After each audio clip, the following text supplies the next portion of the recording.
Hello friends, today we are going to see cardiomegaly in the chest x-ray and how we can diagnose cardiomegaly on the chest x-ray. My name is Sharun and I'm a registered nurse. I'm a new to YouTube channel to help nurses and all paramedic staff. So consider subscribing my channel and press the bell icon so that you can see my new videos. You can also like and comment that what topic you want me to explain in my next video that may help you out to clear your concepts. So before wasting time, let's jump into the video. So आज जो मेरा topic है वो है कार्डियोमेगैली.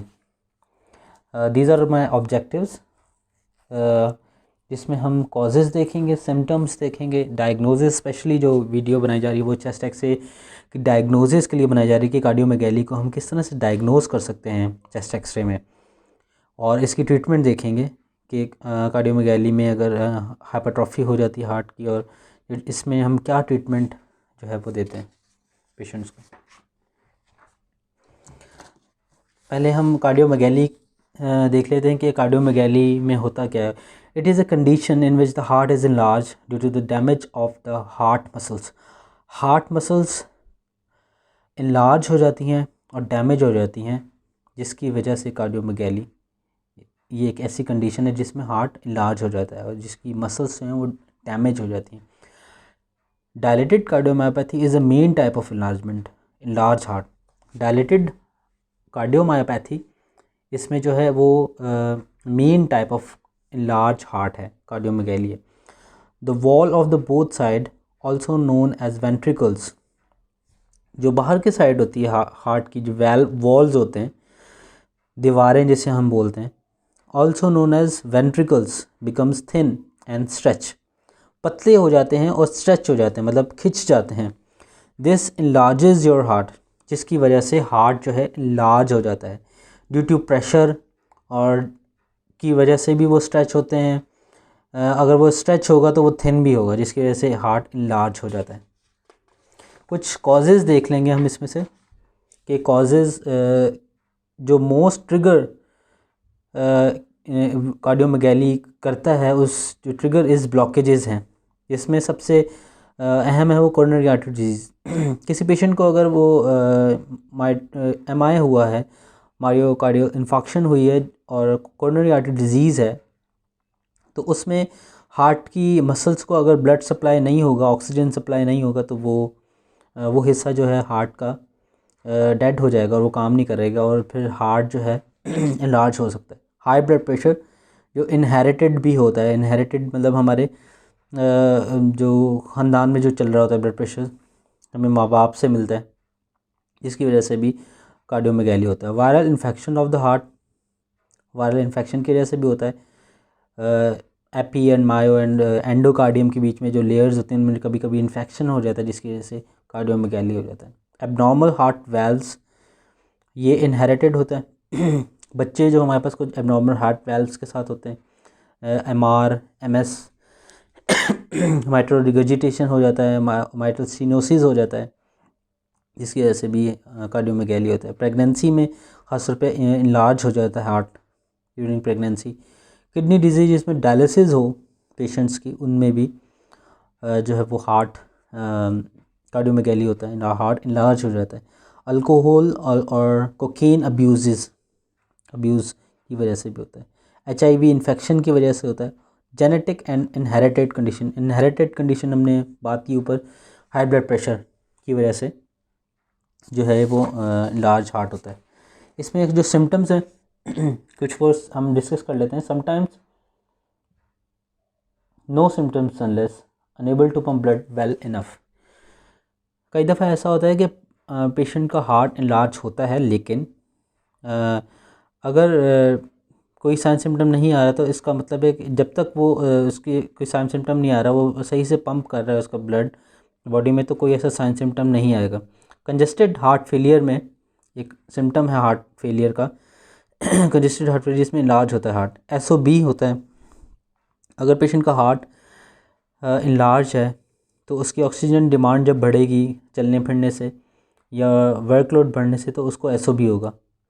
Specially lying flat और active condition में, जब वो चलेगा या चले फिरेगा. Weight gain, particularly mid section में होगा, टायर्ड फीलिंग होगी, उसे फीलिंग टायर्ड, थकन महसूस करेगा, पैल्पिटेशन उसको फील हो सकती है और उसकी हार्ट बीट स्किप भी हो सकती है। डायग्नोसिस में किस तरह से डायग्नोज करेंगे? जो फर्स्ट टेस्ट है जो सबसे रिलायबल है वो अल्ट्रासाउंड है, अल्ट्रासाउंड ऑफ द हार्ट, जिसे हम इकोकार्डियोग्राम भी बोलते हैं, जिसमें हम पेशेंट का साइज़, हार्ट का साइज़ देखते हैं, जो बेसिकली हम डायग्नोज करते हैं कार्डियोमेगैली में, साइज़ बड़ा होना हार्ट का, वो उसमें इकोकार्डियोग्राम में ये साइज़ का पता लगेगा, मसल्स का पता लगेगा कि थिक हैं या स्ट्रेच हुई हैं या थिन हुई हैं, मसल थिकनेस का पता लगेगा, पंपिंग फंक्शन का पता लगेगा हमें, पंपिंग फंक्शन में इसका स्ट्रोक वॉल्यूम, पर बीट में कितना स्ट्रोक वॉल्यूम है, और कार्डियक आउटपुट का पता लगेगा। और इसके साथ जो हमारा मेन टॉपिक है जो आज का, चेस्ट एक्सरे, चेस्ट एक्सरे में अभी हम आगे डायग्नोसिस में देखते हैं कि चेस्ट एक्सरे में हम किस तरह से डायग्नोज कर सकते हैं कि ये कार्डियोमेगैली कंफर्म है, इसमें हो सकता है इसको। ऑस्कल्टेशन में स्टेथोस्कोप से ऑस्कल्टेट करेंगे तो heart sound, abnormal heart sound आएंगे। कार्डियक कैथराइजेशन से हमें पता लग सकता है, क्योंकि जब कोरोनरी आर्टरी ब्लॉक होंगी एंजियोग्राफी में, जब एंजियोग्राफी होगी तो उससे पता लगेगा कि इसकी कोरोनरी आर्टरी ब्लॉक है जिसकी वजह से मसल्स डेड हुए हैं और कार्डियोमेगैली है। कुछ टेस्ट होते हैं जिनसे हमें पता लगता है जैसे कि थायराइड डिजीज़, जिसमें हाइपरथायराइडिज्म होता है और हाइपोथायराइडिज्म होता है, हाइपर में ज़्यादातर ये कार्डियोमेगैली होता है। HIV और other viral infections, viral infection की हमने बात की पीछे, वायरल इन्फेक्शंस की वजह से CT स्कैन और MRI ये हम रेयरली करवाते हैं कुछ केसेस में। ट्रीटमेंट हम इसमें क्या देंगे? कार्डियोमेगैली अगर पेशेंट को हो गई है तो हम ट्रीटमेंट इसमें क्या देंगे? कोरोनरी आर्टरी डिजीज़, अगर पेशेंट को कोरोनरी आर्टरी डिजीज़ है और उसकी कोरोनरी आर्टरीज़ ब्लॉक हैं तो हम उसकी कोरोनरी आर्टरी को एंजियोप्लास्टी से ओपन करेंगे ताकि उस मसल्स को जहाँ पर ऑक्सीजन और ब्लड सप्लाई नहीं है वहाँ पर ऑक्सीजन और ब्लड सप्लाई मिले। या अगर मोर देन 3 आर्टरीज़ ब्लॉक है तो हम बाईपास सर्जरी की तरफ जाएंगे। अगर पेशेंट हाइपरटेंसिव है तो हम उसके हाइपरटेंशन को कंट्रोल करेंगे with the medicine like ACE inhibitors, ARBs। Alcohol अगर यूज़ करता है तो वो उसको कहेंगे कि स्टॉप करे। हार्ट वाल्व डिजीज़, अगर वाल्व की इसको प्रॉब्लम है, डिजीज़ है, तो उसका सर्जरी के ज़रिए वाल्व रिप्लेस करेंगे। और डायरेटिक्स यूज़ करेंगे हम ताकि उसके वर्कलोड जो है हाइपर वोलेमिक ना हो पेशेंट क्योंकि अगर हाइपर वोलेमिक पेशेंट होगा तो उसको हार्ट को जो है ज़्यादा स्ट्रेस आएगा उस पर पम्प करने में, और अगर पहले से ही उसका हार्ट वीक है तो उसको ज़्यादा प्रॉब्लम होगा। तो इसलिए हम डायरेटिक्स देंगे ताकि पंप करने में इजी हो हार्ट को। ACE इनहिबिटर्स देंगे और बीटा ब्लॉकर्स देंगे ब्लड प्रेशर को कंट्रोल करने के लिए। कुछ पेशेंट्स में ICD डिवाइस लगा देते हैं, इम्प्लांटेबल कार्डियोवर्टर डिफिब्रिलेटर, जो कि एक डिवाइस है जो जब हार्ट अगर स्टॉप होता है तो उसको वो शॉक करता है। ये एक ऐसी डिवाइस है जो कि काफ़ी एक्सपेंसिव है और हमारे पाकिस्तान में बहुत से अच्छे रिनोवेबल हॉस्पिटल्स हैं जो ये डिवाइस इम्प्लांट करें, जैसे कार्डियो और आखान वगैरह, ये दूसरे हॉस्पिटल जहाँ पर ICD, तब्बा हार्ट है जिसमें ये ICD लगाई जाती है। इस डिवाइस में ये ख़ुद ही कार्डियोवर्ट कर देता है ऑटोमेटिकली, जब ये देखता है कि हार्ट अगर फिब्रिलेट हुआ है तो ऑटोमेटिकली खुद ही उसमें शॉक कर देता है।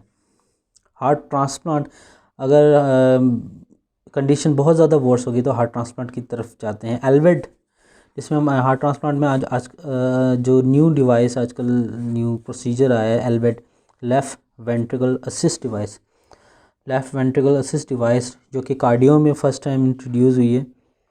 और ये डिवाइस जो है वो लगाई जाती है जिसमें हार्ट फेलियर के पेशेंट्स जो हैं वो उनकी जो प्रॉब्लम वो हल हो जाता है।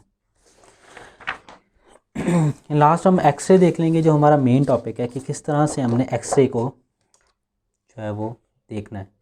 तो आपने ये देख रहे हैं कि ये एक्सरे है, इसमें हमने एक इसमें इमेजिनरी लाइन बनानी है यहाँ से, और यहाँ पर हमने मोस्ट कर्व एरिया देखना है। मोस्ट कर्व एरिया ये हमारा कार्डियोफ्रेनिक एंगल है और ये हमारा कोस्टोफ्रेनिक एंगल है। वाई लाइन जो है हमारी ये कोस्टोफ्रेनिक एंगल है और ये हमारी ए एंड बी। हम मोस्ट कर्व एरिया लेंगे यहाँ से यहाँ तक और यहाँ से यहाँ तक। ये आप देख रहे हैं कि जैसे मैंने पेंसिल से निशान लगाए हैं, आपको थोड़े से लाइट नज़र आ रहे होंगे।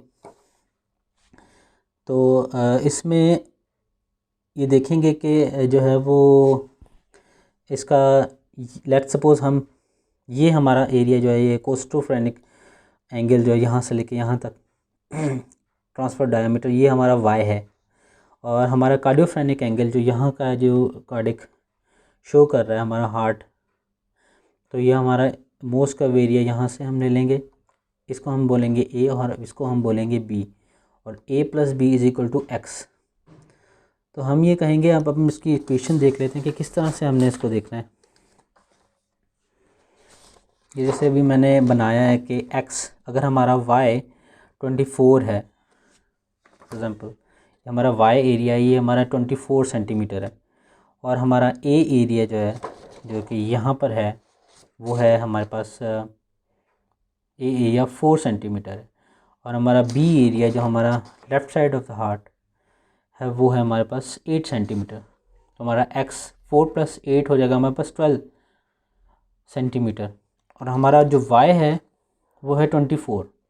तो हम इसको x को ऊपर रखेंगे 12 को, 24 को नीचे रखेंगे। जो x जो है वो हमारा यहाँ पर कार्डियोफ्रेनिक की मेजरमेंट है और y जो है वो कोस्टोफ्रेनिक है। अगर हमारा हम y को x के ऊपर रखेंगे 12 और y को नीचे रखेंगे, इनको डिवाइड करेंगे 1/2 हो जाएगा, मल्टीप्लाई बाय 100 करेंगे तो ये 50%।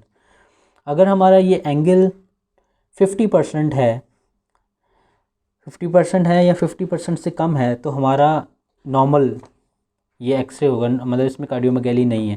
लेकिन अगर ये मोर देन 50% हो जाएगा तो हम इसको हम कार्डियोमेगैली के अंदर काउंट करेंगे। इसको हम ऐसे भी ले सकते हैं, कुछ जो डॉक्टर्स हैं वो इसको अपनी आसानी के लिए इस तरह से भी लेते हैं। वैसे तो ये मेजरमेंट सही तरीका इसका ये है, लेकिन हम इसको इस तरह से भी ले सकते हैं कि अगर ये हमारा ऐसे एंगल यहाँ पर है तो हमने इसको यहाँ पे यूँ मेजर कर लिया, फिर इसमें इसको हाफ़ देखा कि अगर ये हाफ़ है हमारे कोस्टोफ्रेनिक के तो ये हमारा नॉर्मल एक्स है। अगर ये इससे ज़्यादा बढ़ जाता है तो हम इसको मोर देन 50% अगर कोस्टोफ्रेनिक से ज़्यादा है तो हम इसको 50% से ज़्यादा होगा तो हम इसको कार्डियोमेगैली में काउंट करेंगे। Thank you so much.